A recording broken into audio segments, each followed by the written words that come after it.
Okay, still looking at doing things. I've got this mic here, and I've got myself, which you can't see because it's out of frame, a nice Rodecaster Pro, which has been working out really well for me so far, and I'm working on mic placement. I noticed the last video, the mic was in focus and I wasn't, so that's a little weird. So I'm trying it this way instead, and I'm looking at my levels here, and I'm listening to what's going on, and it's looking pretty good.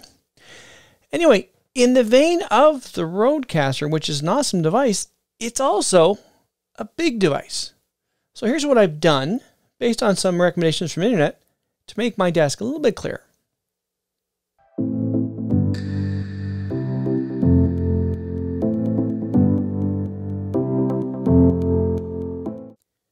Greetings, Dave here, DCBFX. I'm doing it from my desk again, doing a little more things with the pod mic and the Rodecaster Pro. Now, I got it right this time. I call it a podcaster. No, it's the Rodecaster Pro. And I can do funky things with it. You know, there's a lot of fun things you can do with it. I can add that, and that's fun. But, you know, it's a great little device. And the funny thing is, I didn't hear any of that. It's all being recorded here. I don't have the monitors turned on. For me, I don't like doing the videos when I've got earbuds in or something so I can hear what's going on. I know what's happening with this, and that's all cool. And if I got, you know, basically the wrong sound effect, I got the wrong sound effect. Anyway, the Rodecaster, which I do like, you know, it's worked out really well so far. I've done a couple of videos with it. It's big on the desk. I'm not really sure. It's huge on the desk, and it's like, it's great, but, you know, for what I'm doing, I'm really using it so I can get a nice mic like this pod mic here, because I've noticed in my last video that I did with this, that just the throughput on the voice is phenomenal. Like, wow. So I needed some controller to do that, and this worked out really well. The thing is because it takes up so much space, I had to look and see what I could find. So I found this.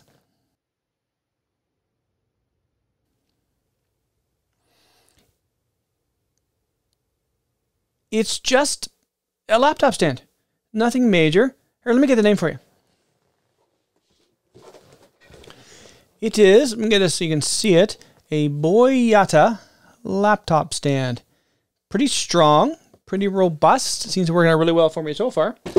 And I like it because now I have space underneath the Rodecaster, so I can put things underneath there. Like, my desk right now is a sea of tricorders. I've had an issue with the OLED version. The screen just died. And I checked all the solders, it just died. And I've got the one I've got together for the Prop Expo that I'm going to be doing a demonstration on, and then also it's going to be part of the raffle. So having this extra space on my desk is phenomenal, because now I have it available for me to do that. I just found with the Rodecaster that it just, like I say, took up a lot of space. So if you have a setup like mine and you're getting started into this whole thing, this whole I wouldn't say podcasting, but just, you know, doing more one-on-ones, and I'm looking at doing a stream. I put something up on my YouTube channel, a little poll. No one's really looked at it because no one's known to go there and look. But I'm going to do some streaming, so just having all this set up here so I can do it all right here, it's going to be cool. So this is definitely a rambling video. Just something I want to talk about, just because I know people are in the same boat as me and are like, how can I do this? This really came from, I saw something on Tom Buck. I think it was Tom Buck. He was talking about the Rodecaster Pro 2, which does have a Visa mount. And I said, that's awesome. I'd love to get my Rodecaster off my desk. How do I do that? Oh, wait a minute. Yeah, there's no Visa mounts on the bottom of the Rodecaster. So what do I do? And did some searching and found this. And the nice thing about this mount too is there's a spot for the headphone jack on the front, and the way that this laptop stand holds everything up, there's a spot I can actually just plug it in and leave it there, so I can then test my levels. I still need to adjust this to make this work right make sure that the levels are correct. I've got a few things to put in, change some of the settings on it, but it is coming along, and so far I'm pretty happy with it. So if you're in the same boat as me and you're doing this, you have a Rodecaster you want to get off your desk, it's $35, I think. It's what I paid Canadian. So, even cheaper. So if in the States, but it wasn't much, and it's really well made and would work really well down the road for, my iPad Pro or, you know, even a laptop I had that I'm using, or my Surface Pro would work really well on it too. So that's today's video. I'll link, or I have linked to the Amazon link below. So it's there if you wanted to look at that yourself. I got it at Amazon Canada. I'm sure it's available in the Amazon States. There's a whole bunch of them under they look the same, just under slightly different names.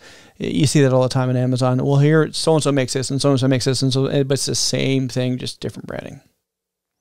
So that's today's video. Hey, I didn't mention it on the day, but I just was looking, and apparently August 10th was the day Buckaroo Banzai came out, so I think that may be in my future this weekend. You know, I love that movie anyway, so why not put it in? Like, I watched V, or the anniversary came out. I started watching The Stand in June when it started. Now I've got to get back to it because it's around this time, like another week from now, is when they start coming together again. So I sort of do it.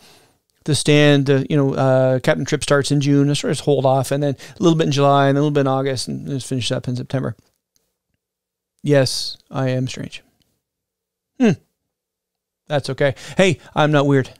I'm limited edition. So that's the video for today. Hope everyone's having a great day. We'll talk to you all later.